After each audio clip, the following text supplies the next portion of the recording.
Hey, morning Morning. in. Morning. Hey, how's it going? It's going well. It's going well. Yeah. I've got a bit of a mess behind me because we're painting the baby's room, which is due in 6 weeks. Hey, exciting times, exciting times. Yeah, Then yeah. you get all Looking the forward to fun it. turmoil that comes with having kids. Totally.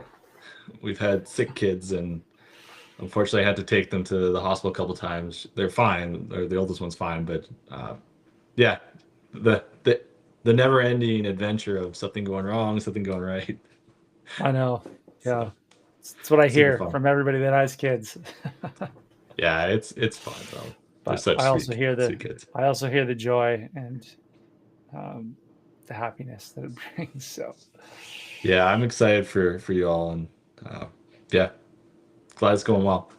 yeah, So we got a few things. I haven't been that good about writing notes the last week or so. So yeah, I know you had a few topics you want to chat about.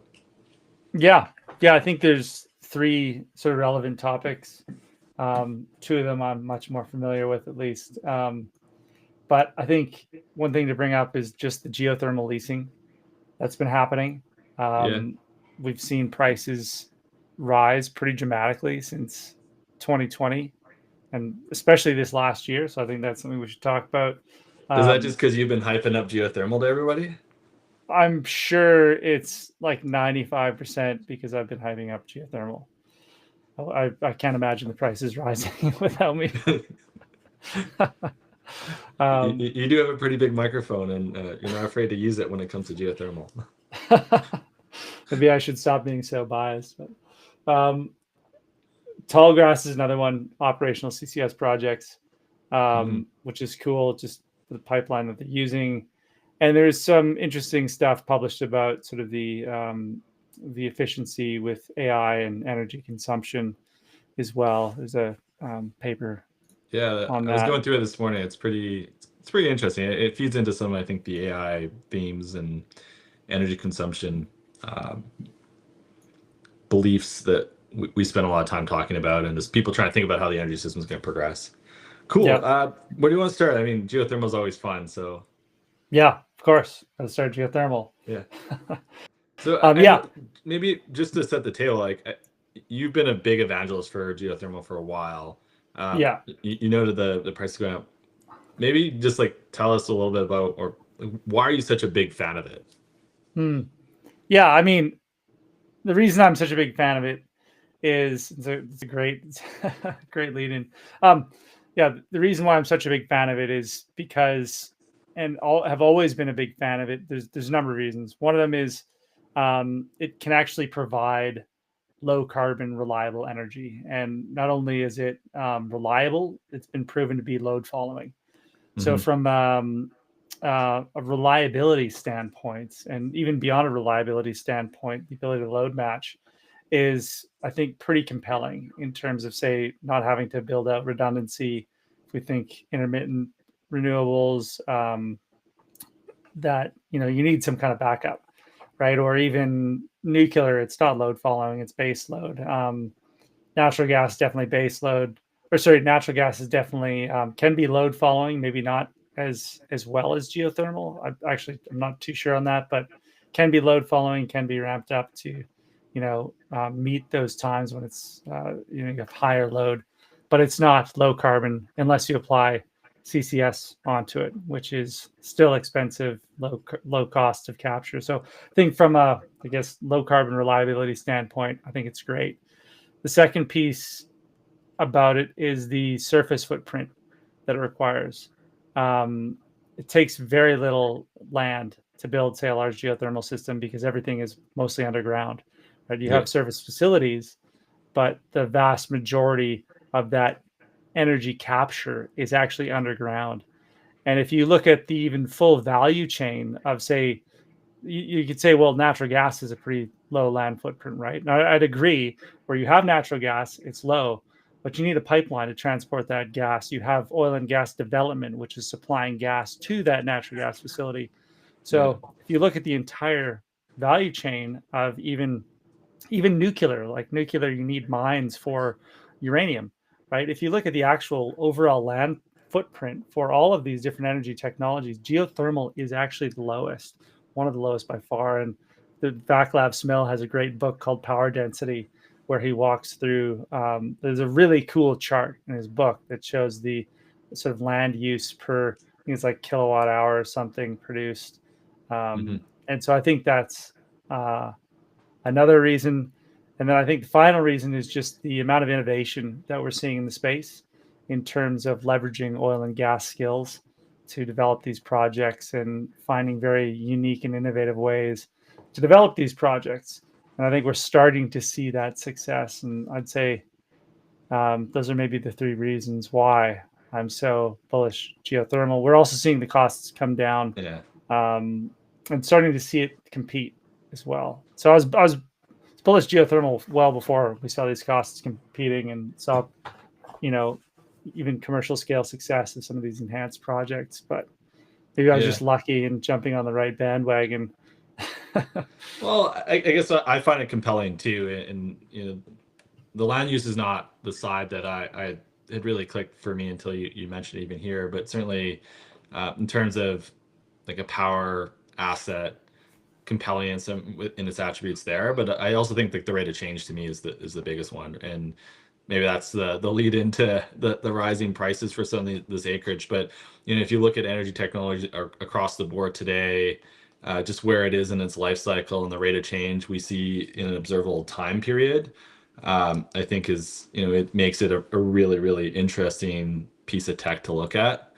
And just I guess unpacking that just a touch more, right? Like so many of these learning curves are a function of number of cycles or iterations, right? And so Yeah.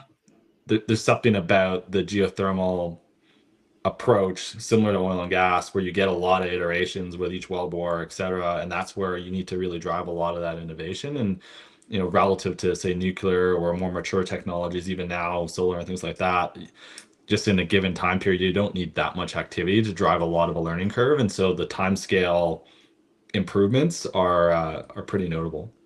Yeah. That's another component of it. And it sounds like you're jumping on the bandwagon as well. So Yeah, I like it, but like I mean, I just come from it like I'm a little bit more tech agnostic in that sense, and care a lot about rate of change stories because I think I've had this belief for a while that the best technology doesn't necessarily win. The one that learns the best and the fastest does. yeah. And what I mean Yeah. by that is like I think we can all imagine the hypothetical optimum of where these techs could get to, but there's a bunch that maybe get to lower on their curve faster in a way that you never get a chance to get to those optimums in other. And I worry about nuclear, for example, where there's a lot of interesting things about that technology, but how do you get the velocity of iterations in that tech stack when you have a variety of technologies and well, there's all sorts of SMR techs, right? Like which Yeah. one actually gets to go through that learning curve? Yeah. And maybe it is going smaller, right? 300 Yeah, megawatt but it's competing with SMR is, geothermal, and I think at the rate you're seeing activity, and maybe this gets us to the land price, right? Like, is there's obviously interest, and I wonder if that becomes an insurmountable lead in terms of a learning curve. yeah. Yeah. And speaking of that interest, I mean, I think, looking at the actual sales price from the Bureau of Land Management's geothermal leasing, it's Mhm. like, leasing is even up. It's not up this year yet. It will be, but prices are way up. Like in 2020, um, where are we at? I think we're at an average of like $5 or $6 per acre. Mhm. And if we compare that to oil and gas, like what's an average in the Permian, at least previously, um, We've like done acreage math way back in the day where you could justify numbers that are north of 100K an acre. Not that people yeah, necessarily you're pay it, right. but like you look at the old Eagleford, Condi window at the height of the boom. Yeah, you get some crazy numbers. Yeah. So $6 is not a lot. And even where we're at now, it's not a lot. And I can argue, maybe you're not going to get the same returns that you will out of a geothermal acreage or an acre of geothermal land than you would oil and gas. But it's gone up a lot, and we're up to like maybe from $6 in 2020 to an average of about $125 an acre. So pretty meaningful increase. And a lot of that was seen in the last year where it went from about 30 to 125. And that's sort of average price. And so there's definitely interest, right? And Yeah. we're seeing that. And I think what's really interesting is Nevada has a sale. And if you look at the actual acreage leased, Nevada is by far the biggest leaser from a BLM perspective of acreage. And we've essentially been hitting records every single lease sale. Like Utah had a lease sale earlier this year. It went for like a total of $5.7 million. That was a record. California had one. It wasn't quite a record, but I think it was 2.7 million. Idaho had one at 4 million. And now, and that was for like, you know, the Utah record was for 50,000 acres. I think the Nevada sale is, I've got a number here, 377,000 acres. So I think we're going to see a major record in the money paid for geothermal acreage, Yeah. essentially October 21st, this month, this coming up Monday, for that. And really excited to see what happens there. So Yeah, there's a whole host of questions that come to me around how long do you own the land, and you think about, again, just yeah, going back to the oil and gas mineral rights. So is it sort of like um, held by production type of contracting? So at what point do you carve pieces out? Can you lock this up effectively forever by owning, like, by making these early sales? Um, yeah. so I I guess mean, things for us to unpack, and maybe we'll do that in the next chat. yeah, there is. I mean, there are royalty rates. There's similar terms to oil and gas. Like you got primary terms, rentals, royalty Yeah. rates associated with that. And I'm not sure if it's different by state or county, but I'm Hmm. sure there is some differences. But it'd be an interesting thing to unpack for sure. Yeah. Cool. Yeah. Then you wanted to Um, talk Tallgrass? yeah, we can talk about Tallgrass quickly. Tallgrass is an operator that's sequestering CO2 in southeast Wyoming. So it's called the Cheyenne area, and they're connecting a number of ethanol facilities to a natural gas pipeline that they have retrofit, which is really interesting because we've always talked the narrative of, well, let's retrofit natural gas pipelines.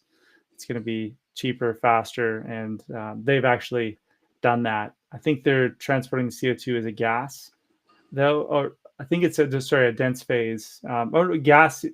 I think it's a combination of both, maybe.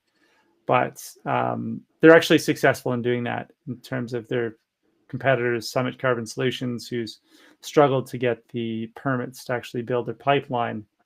Hmm. But Trailblazer Tallgrass's pipeline went online with two projects that I think are capturing a total of about 300,000 tons per year.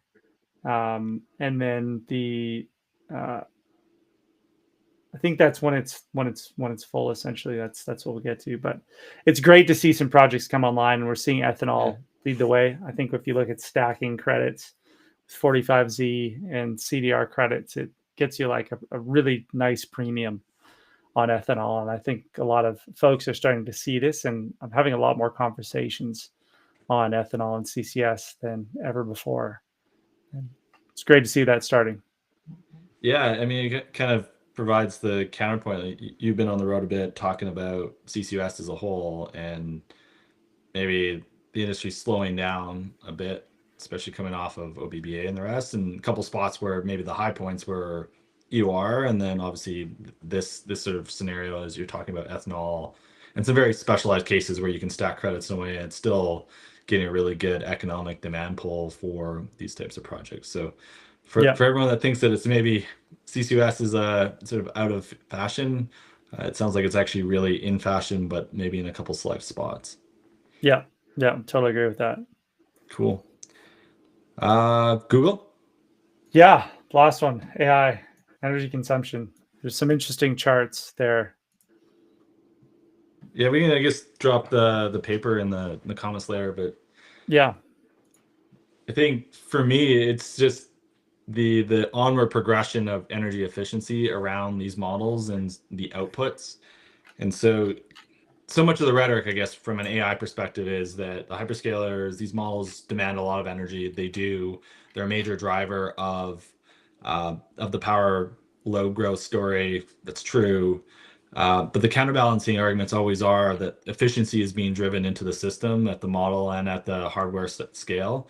And so this paper does a nice job of, I think, doing two things. One, trying to take a more holistic approach of what is the true energy demand rather than just at the model level or at sort of a narrow wedge, but they're trying to take a more complete value chain energy question. And then secondly, just illustrating how much progress has been made. And I think it's something like, what was it, like 33 times less energy consumed per prompt, Yeah, something just like that. versus like a year and a bit ago. So that's, obviously super, super meaningful. A big portion of that, as described, is the model itself getting more efficient at producing equivalent outputs. And then there's other sides of just better utilization on the equipment side as well, improving it as well.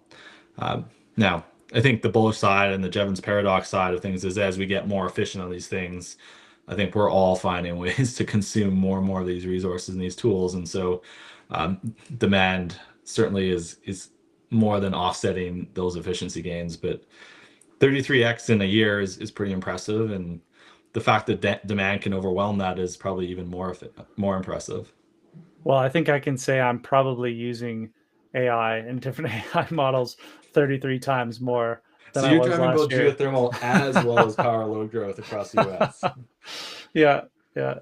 So So what I mean, whether it's single prompts or using agents to chain prompts, right? It's like yeah, the way to do more with AI is getting easier. So it's easier yeah, to ramp up 33 times as energy efficiency improves 33 times. So I'd say totally. Jevons paradox is definitely accurate for myself. Nice. Cool. Well, that's all for me. So maybe we cut Yeah, it off there. yeah, me too. No, Cheers. interesting stuff. Yeah. Um, everybody, thanks for watching. Ian, always a pleasure. Always. Talk soon.